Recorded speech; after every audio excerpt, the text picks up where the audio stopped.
of Health would like to inform the general public that Uganda has confirmed her first case of coronavirus disease, COVID-19.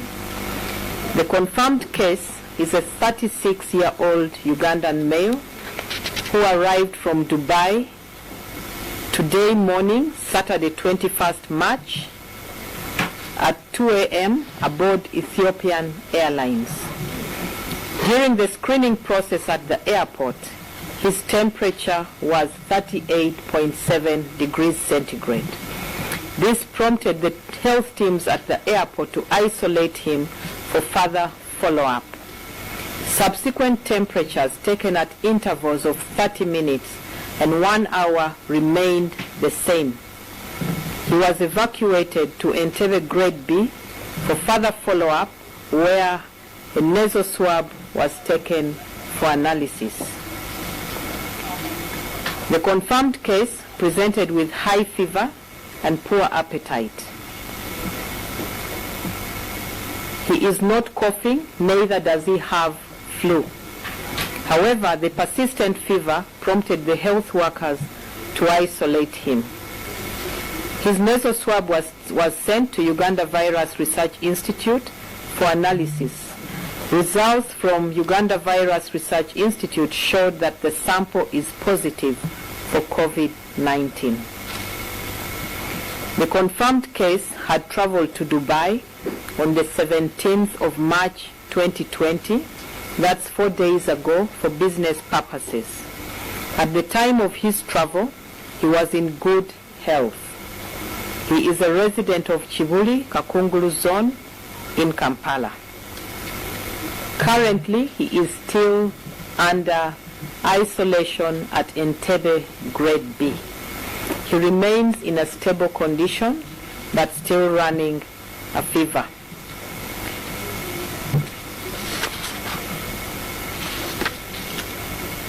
The Ministry of Health reassures the general public that all measures were undertaken to identify this case at the airport and isolate him in a timely manner. The passenger manifest has been retrieved and all contacts are known, as the passports of the travelers on this plane were retained at immigration and all the travelers were put under quarantine. To date, Uganda has a total of 1,827 travelers, including Ugandans and others traveling back home, under self-isolation and institutional, under self-quarantine and institutional quarantine. 827 who are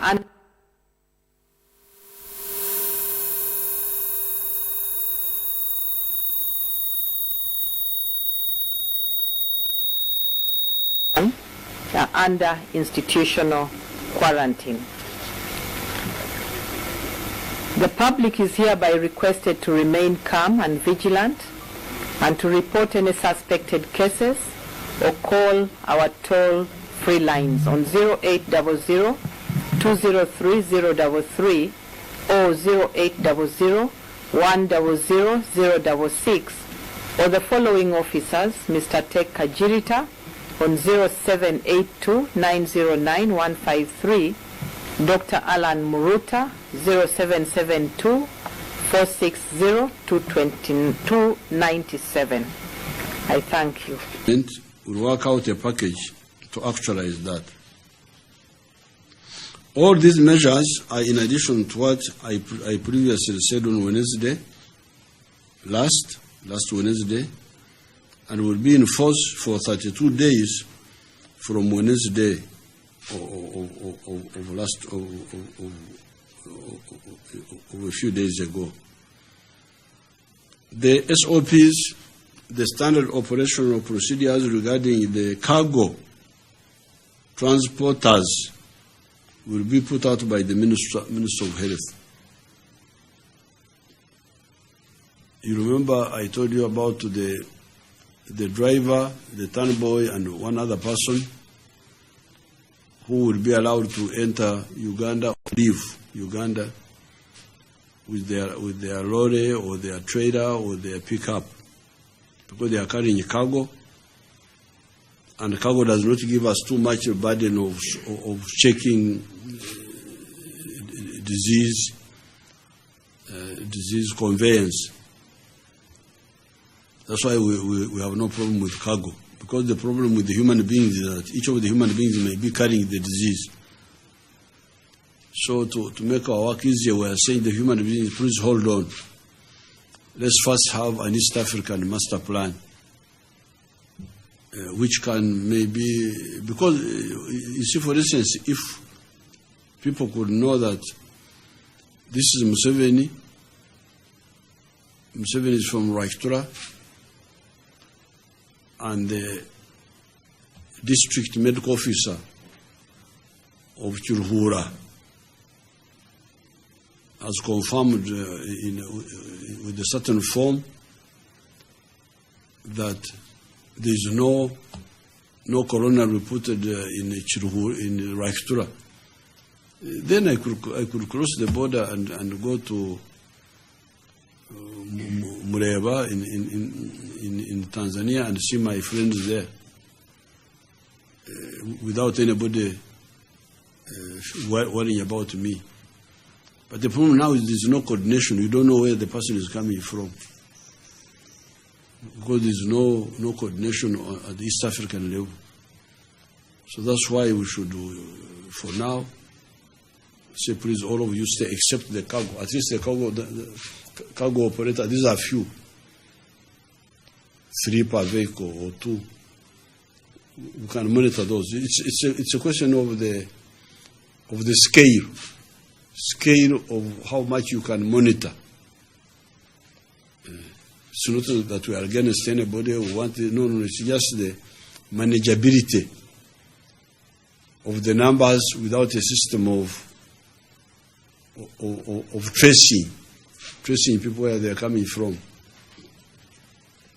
Once the tracing is done, things we can change. Even then, we should not allow people who are just coming. We should be people who are doing essential work, which cannot wait.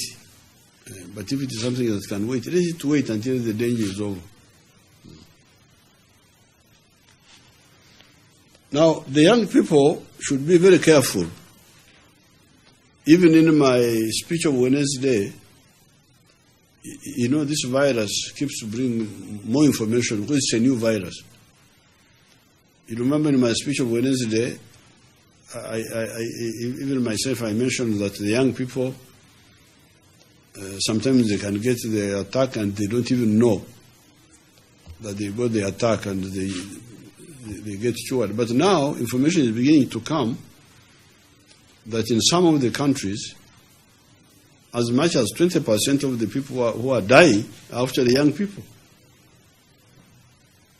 So it seems to be either the virus is changing or we are getting new facts which we didn't know. So therefore, everybody should be very, very careful. Instead of saying that I am immune, this constitution is saying that this virus should be defeated. And the defeating it is the other two actions. Stop coughing in public. If you have got a cough, because even if you have, if somebody still has this virus, but it is in the incubation period where he is not coughing, I don't think it will infect anybody. I don't think so, unless he touches. So it is the coughing and the polluting of the surfaces. So really we are back to 2 things. It is the coughing and the touching yourself in the soft parts. These experts are here. If I have forgotten anything, they will tell you. So I thank you.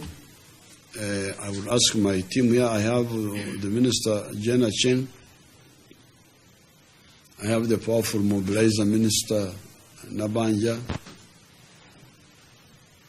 She's not medical, but she compensates her lack of military knowledge by energy. She can mobilize. Dr. Twine, that's permanent secretary.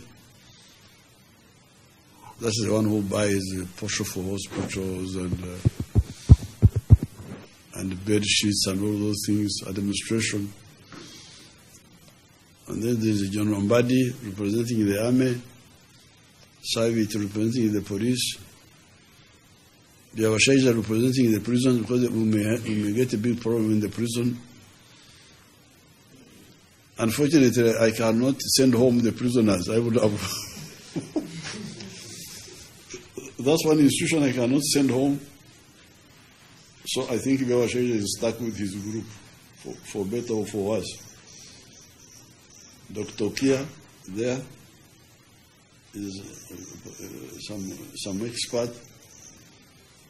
Dr. Musenero, she's a veteran fighter of Ebola. There's also a former doctor called Omona. He was a doctor once upon a time, but he's now a mobilizer. And there is Irene. This is my team.